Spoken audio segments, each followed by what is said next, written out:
So I was surfing on Facebook the other day, and I ran across this post from a friend, and the title of the post was Cheat Meal.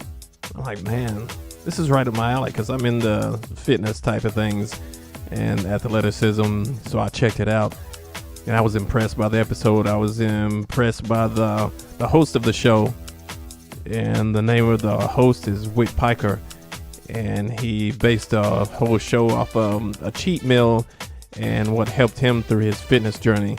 But I'm going to spare you my description, and I'm going to let him tell you the story himself on this episode of Mega Talks.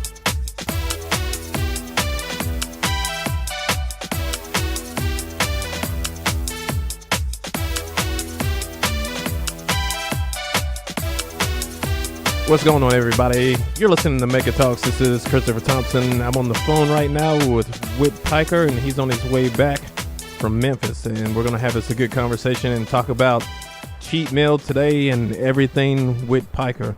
And did I pronounce your name right? That's exactly right. It's good to be with you, Christopher. Cool. I'm glad we had the opportunity to talk.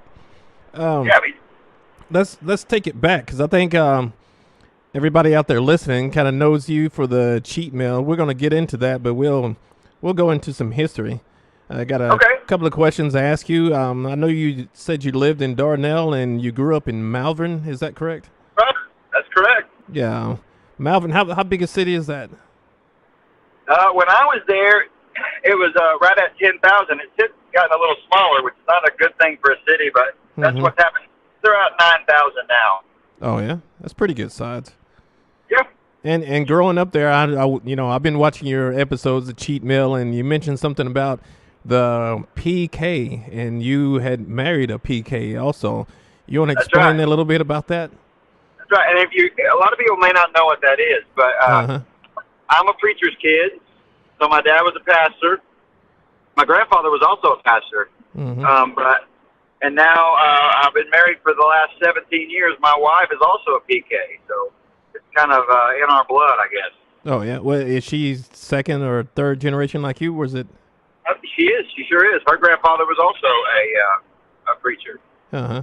And, was that in Malvern? Did y'all both grow up in Malvern? No. I lived in Malvern for about 16 years, and she's from right outside of Pine Bluff, a little town called Whitehall. Uh-huh. Okay, I've heard of that. And but her family is from around the Russellville area. And you just happen to sync up. That's right. That's cool. That's right. And, growing up during that time, how was it life like as a kid, growing up and you're living as a PK or preacher's kid, as you want to call it? Did that put any kind of pressure on you being from, one of the smaller towns in Arkansas? Yeah, well, there's a stigma around PKs. They have a certain reputation. They used to. I think that's changed a little bit now, but when I was a kid, everybody always thought the preacher's kid was the worst kid, Yeah. And I was from a pretty strict background and denomination, and we weren't allowed to do a lot of the things that others were allowed to do. But I wouldn't trade it for anything. My two very best friends in this whole world that I've been friends with since I was 10 or 11 years old, they're also both PKs, and we kind of grew up together. Went to the same college, and they've been my best friend for 35 years. So. That's cool. And how did you, how do I put this? Some people see that as, if you're a preacher's kid, you're just growing up in the church and you're kind of sheltered, and that's the only thing that you do in life. And you really don't, that's going to be your only direction, and everything's laid out in front of you. Some people have a tendency to think that. And how did growing up like that lead into like an area of fitness? Well, and you're right, it is. And it's not as bad as it used to be. I grew up in the 80s where it really was that way. It was real sheltered. Really the way my journey into fitness started was when I was about 22, I went to just get a routine, easy life insurance policy. But, when they do that, they come out and they check your blood pressure, they check your heart rate and all that kind of stuff. They take blood. Mm-hmm. And they called me back and said that they had to give me a higher rate because I was at risk. And I was only 22. Wow. And I weighed 275 pounds at 5'9". You know, I was wearing a size 42-inch waist, pants. So, and a lot of times we have those moments where something just clicks in us. And that was one of those moments where it just clicked. I said, you know what?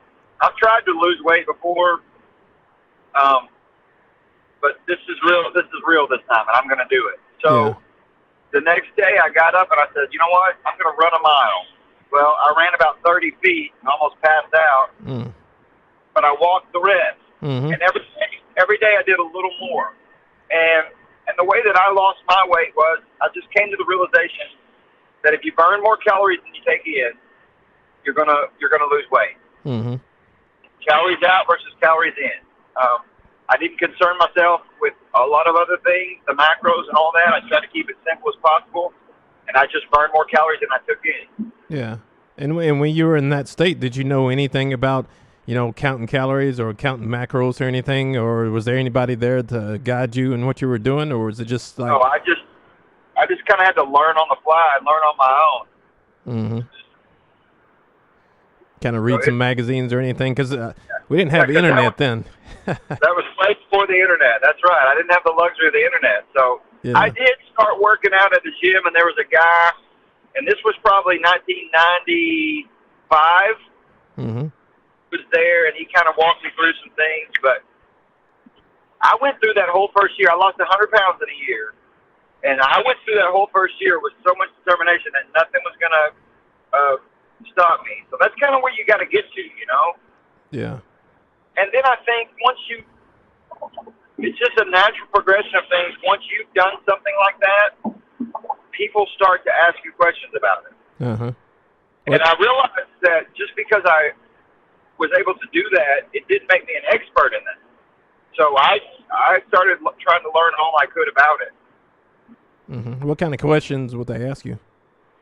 Oh, the main question is, you know, how are you losing weight? What are you doing to lose weight? And so I would just kind of take them through. But I think it's a combination of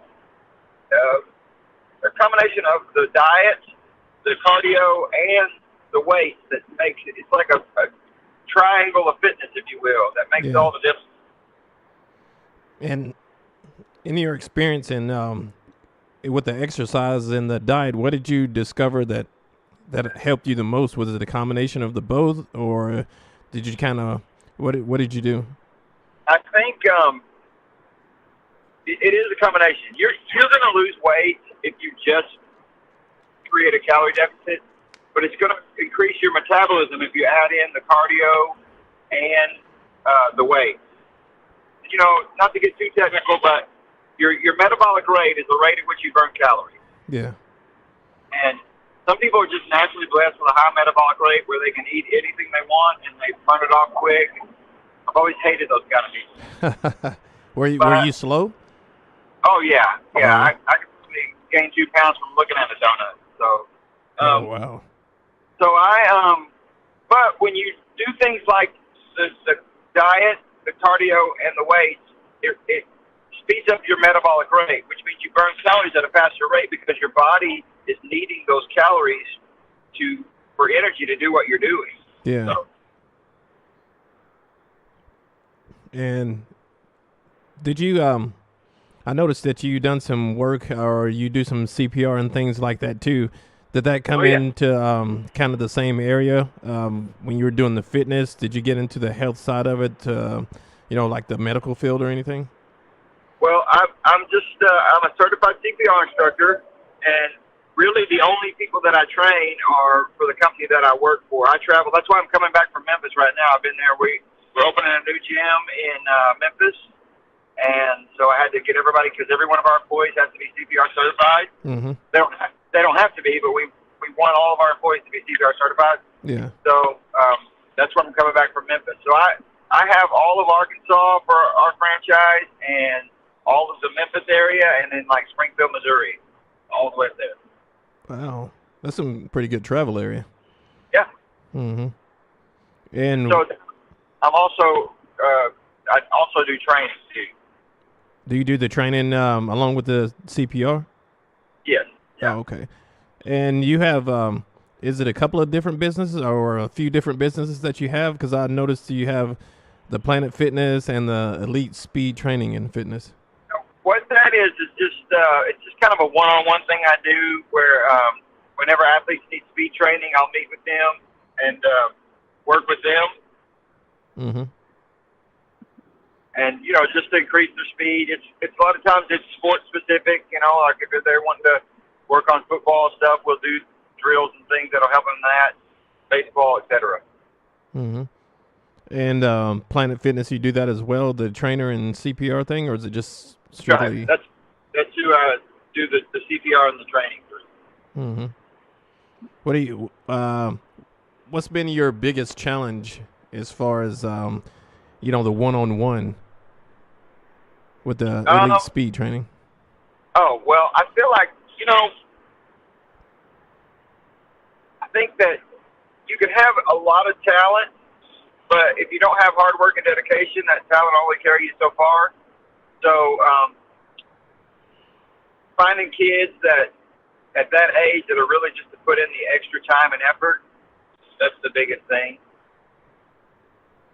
Because I know at my gym, we do martial arts and I coach, different ages from teen on up, and some are, I'm not speaking just on my people, but people in general. When you see kids at such a young age, they have a lot of physical abilities, but if they don't, work on those physical abilities, that they'll kind of fall behind. Well, you'll know exactly what I'm saying when I say this, and I tell kids this all the time. Some got it, and some go and get it. Yeah. Some just walk in the door and they got it. Uh-huh. There's other kids that have to go and get it. Is it harder to convince the kids to go and get it, or is it harder to convince the kids that with the talent, the excel themselves and to keep doing, the work? Well, I think I think it's harder to convince the kids that have the talent because their talent has carried them quite a ways where they didn't have to work hard, So their work ethic is not there as much. Yeah. And that comes back to the discipline. I think that's one of the, can be a hard thing for some to learn that, you can go into the gym and be blessed and be strong, but if you don't have the discipline to carry it through, then that's right. You can act, no pun intended, but you can be cheating yourself. Right. You're exactly right. You'll only get so far with that. Yeah. And, growing up like that, I would ask about the medical thing and, getting into the fitness area. Growing up, you probably, involved in the church or, organizations. And I noticed that you do some music and things like that. And what do you play an instrument? Do you sing or? Well, yeah, and that's been my problem too. And it's the same with sports too. I always wanted to do everything. So I tried to play. I play a little bit of the piano, a little bit of the guitar, a little bit of the drums, but I never focused on one and got good at one thing, which I should have. Mm-hmm. But like my dad pastored a small church where if we come in and the piano player wasn't there, I'd have to do that, or if the drummer wasn't there, I'd have to. Yeah. Well, that means you are good if you filling in. I'm good enough. That's what I always say. I always tell everybody I'm my mother's favorite singer, and that's probably it. Oh yeah. Well, I watched a video on your Facebook page about 3 weeks ago, and I was with the guy. He was playing a guitar, and you were singing. Yeah, that's my father-in-law. Is that oh, it is? Okay. Y'all were tearing it up. Yeah. We were having fun. Yeah. And I noticed. I didn't see who was on the piano, but I noticed upright piano, and those pianos. Yeah. Those things have an original sound to them that there's no mistaking them. I really enjoyed that. That was my brother-in-law playing the piano. Nice. Do you play like he does? No, not that good. Nowhere near that good. Oh yeah. You probably just being modest. Good. All right. So you do a little bit of everything, singing, musician. Were you taught, or were you just kind of when you grew up, you just like pick up the instrument, kind of learn yourself? I just would pick it up and just mess around. You know, a lot of times there wasn't nothing else for us to do but go over to the church and sit and just practice the instruments. So. Yeah. I mean, my mother's family was, all her brothers played the guitar, so they're kind of musical family.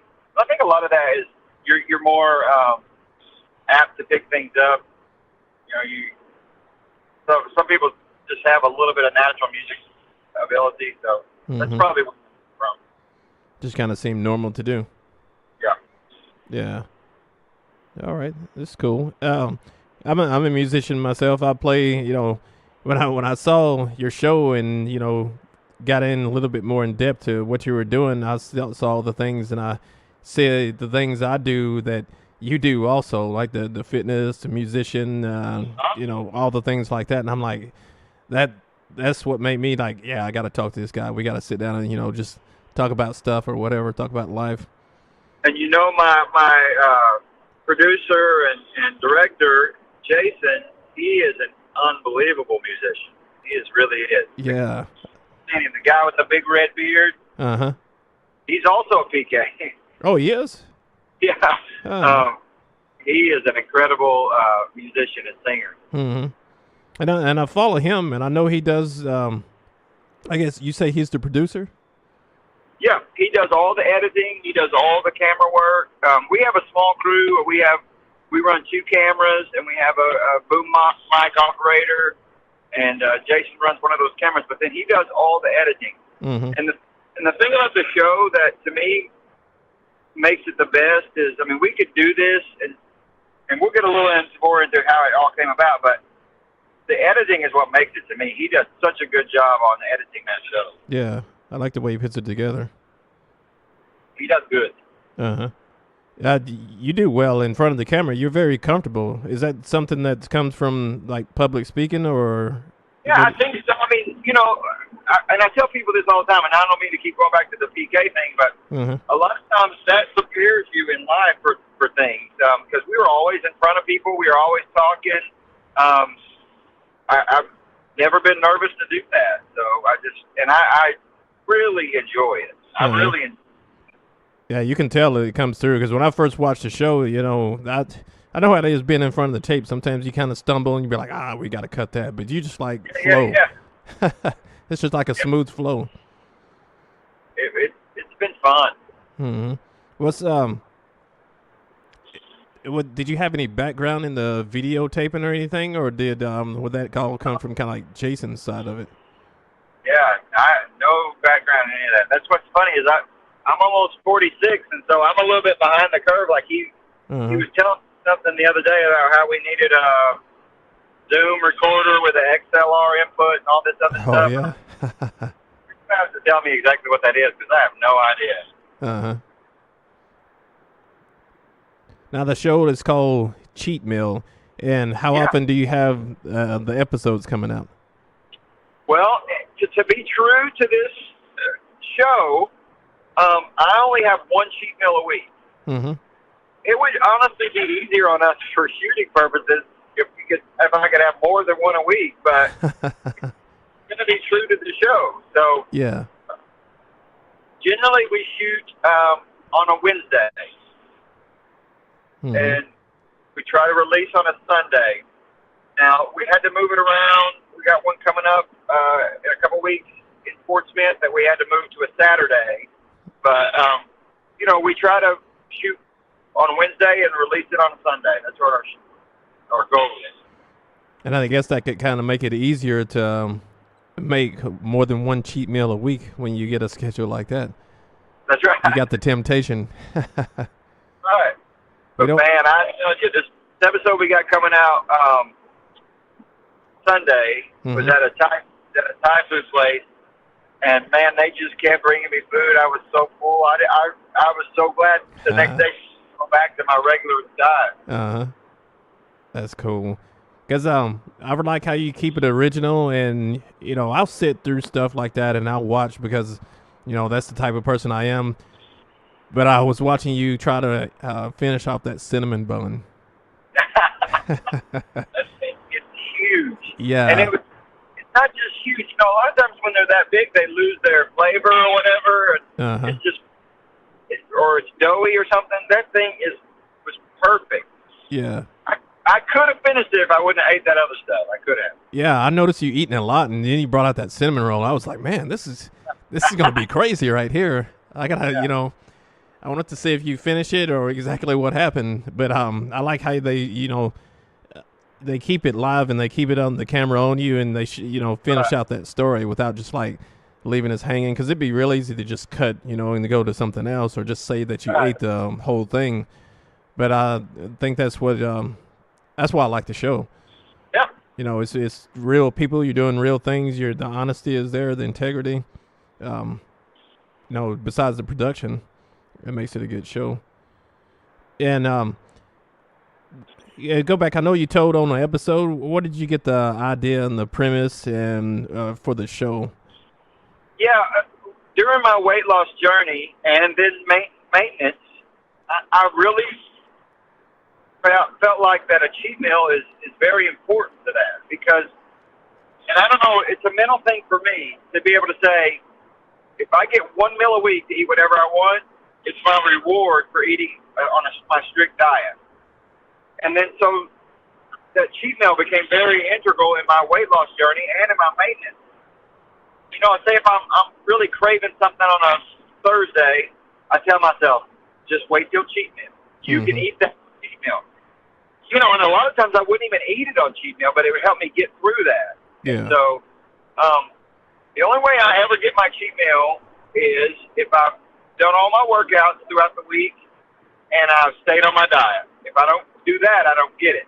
Well, I began to think about how important that is, because I think it's a mental thing and it's also a physical thing. I think it restarts your metabolism a lot of times and shocks the system. Well, I began thinking about that, and I just had the idea, and I really like the show Diners, Drive-Ins, and Dives. I don't know if you've ever seen that with Guy Fieri. No, I hadn't seen it. He goes in and he talks to these restaurant people about their food and the things they serve.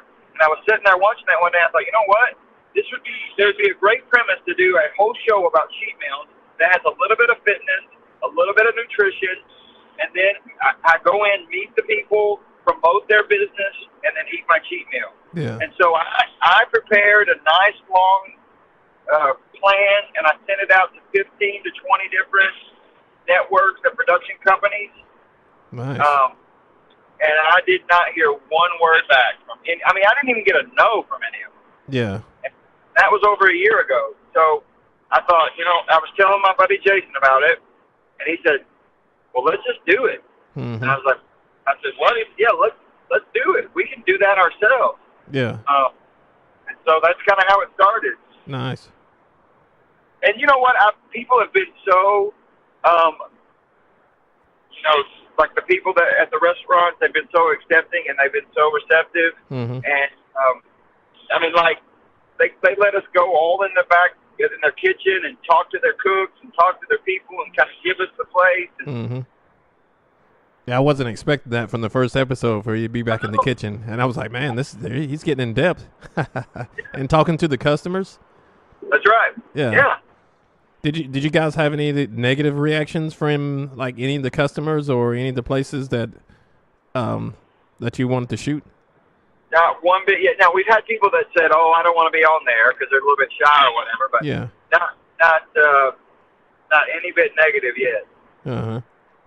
Because I think that's kind of becoming, almost normal with people to see people out with cameras and doing their own shows and kind of doing their own thing, whether it be just not YouTube, but like Instagram or Facebook or whatever.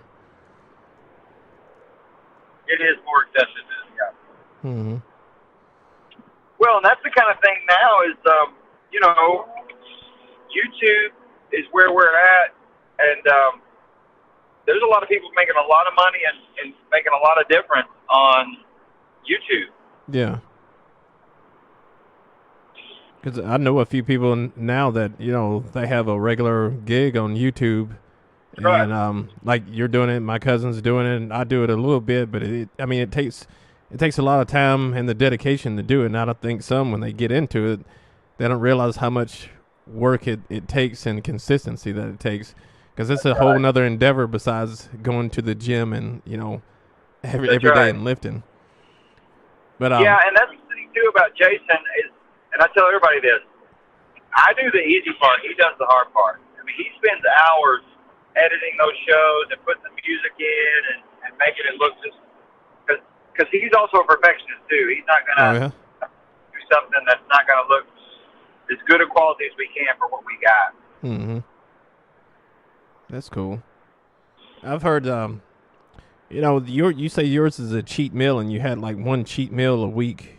Some people, that I've known, they call it a cheat day, and they'll eat just sloppy all day, or I say sloppy, just anything that they want. And I know some that do cheat hours, like 4 hours out of the day or 8 hours out of the day. Right.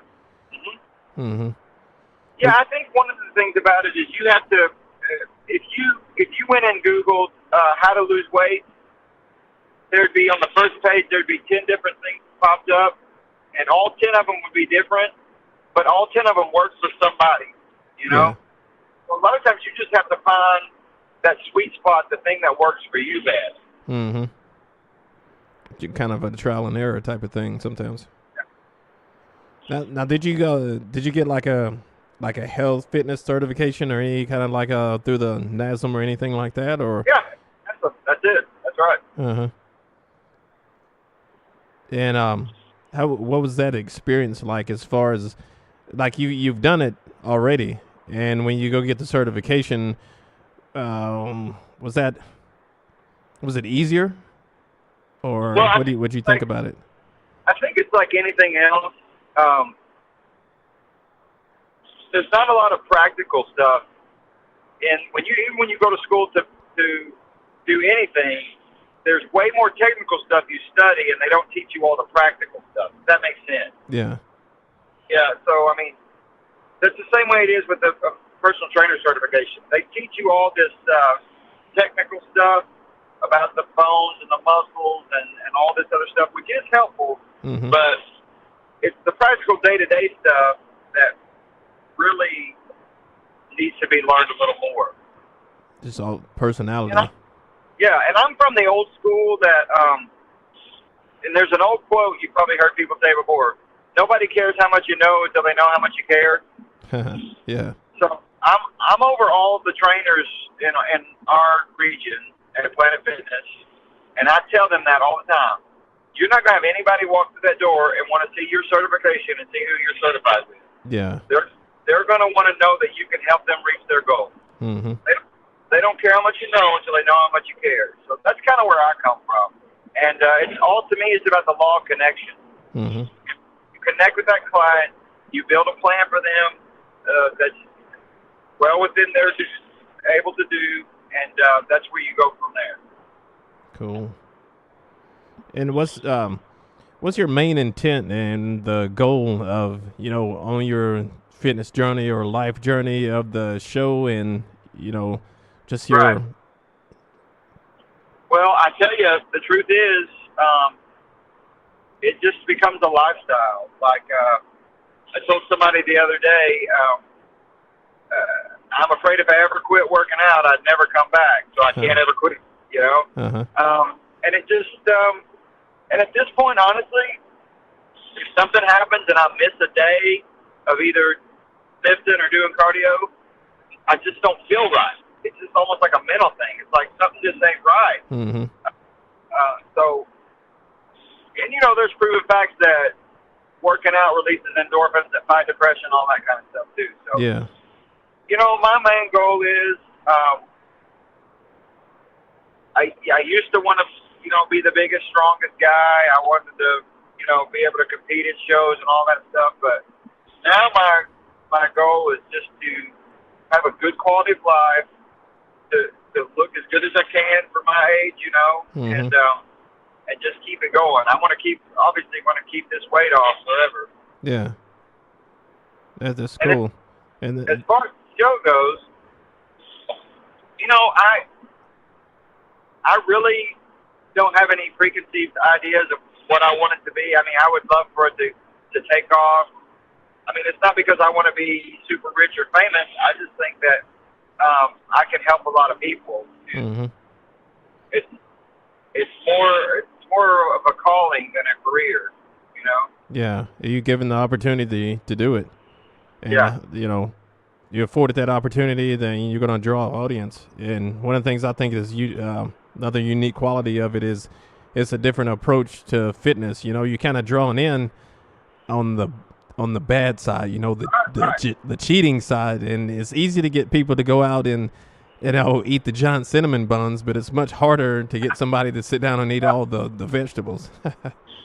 Right, and even like with the fitness tips and stuff that we give in the episodes, they're not super in depth. They're mostly catered to first time gym users or people starting their fitness experience. Mm-hmm. It's not anything super in depth on this. Last one I go a little bit into stuff about the power of recovery on your muscles and all that, but most of the stuff has been super basic stuff. Yeah. And that's good for somebody, the casual viewer, to sit down and watch the show, to see that, just because you're a fitness person doesn't mean you don't have those bad moments or those cheat moments. You're just a normal person. That's right. You was talking about the future of the show and going places with it. Do you see yourself shooting over the next year or 2 years every week, or would you expect like 52 episodes in a whole year? Or we haven't really. We talked about it a little bit. I don't know if we can continue that kind of pace. Mm-hmm. But we talked about maybe doing 15 episodes and then taking a little break, and doing 15 more and then taking a little break. So kind of like a seasonal type of thing. Yeah, kind of like just a normal TV show. But and we're learning all the nuances of YouTube as well, because it's a different puzzle. That's right. You can't go that long without putting out content and expect people to stay with you. So yeah, we're trying to figure out the best way to do it. Mm-hmm. Yeah, that's those problem solving and preparation type of thing. But I'm sure Jason has some good answers. You got a good crew there with you. Yeah, we're going to try to expand like we're doing. We're going to try to get out of Arkansas some. We're going to try to go all over Arkansas.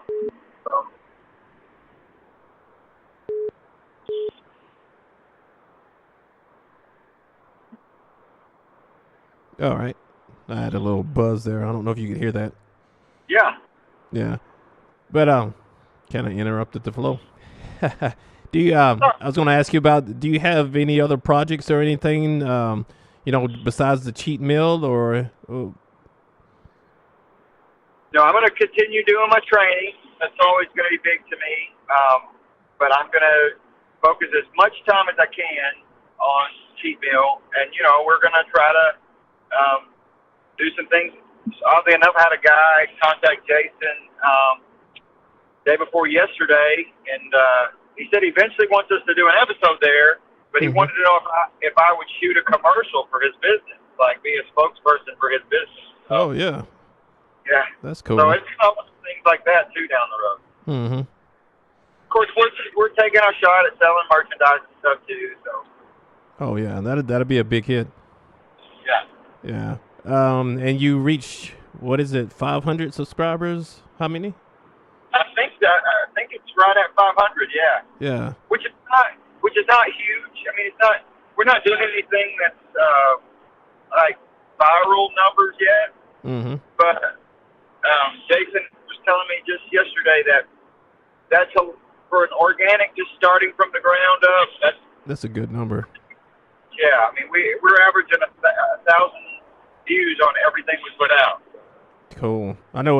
When I got around 50, I was like, man, really? Because it's just that one person, that you can affect. Right. Mm. All right. Is there anybody that you want to, give thanks to, or give a shout out to, or promote? Well, I do want to thank Jason because, like I said, he does a lot more hours of work than I do. And my wife, Felisa, who was on the barbecue restaurant episode. I don't know if you saw that. Yeah, I saw that one. She was on there. She has been so supportive of me, and Nice.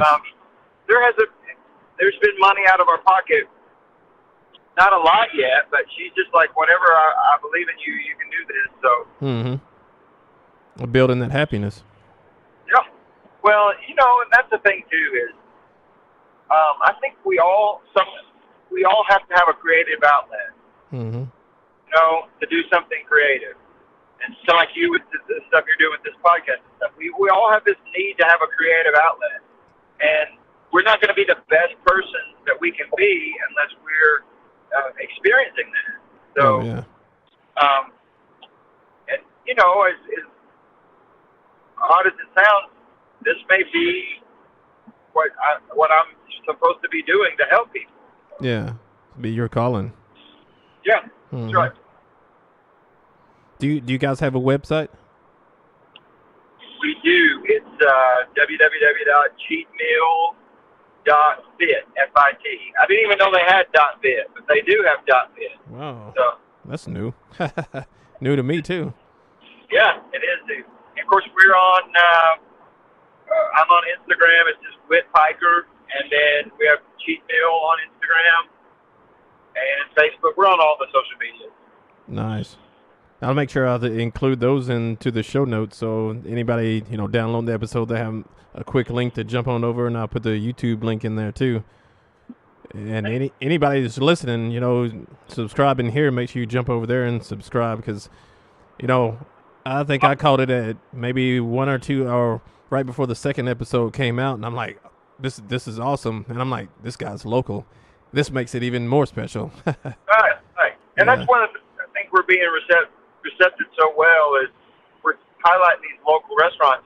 And you know what's funny is after episode 1 came out, I got about 20 calls and texts of people saying, I'm going over to La Plaza right now. That's nice. A couple of guys, the owner even told me that people came in and showed him the video on their phone saying, this is what I want to get. So, oh, really? Yeah. That's cool. I've ate in there a couple of times, and it's been a long time, but I've ate in there a couple of times, and they made some improvements, and it was good food when I went there to eat.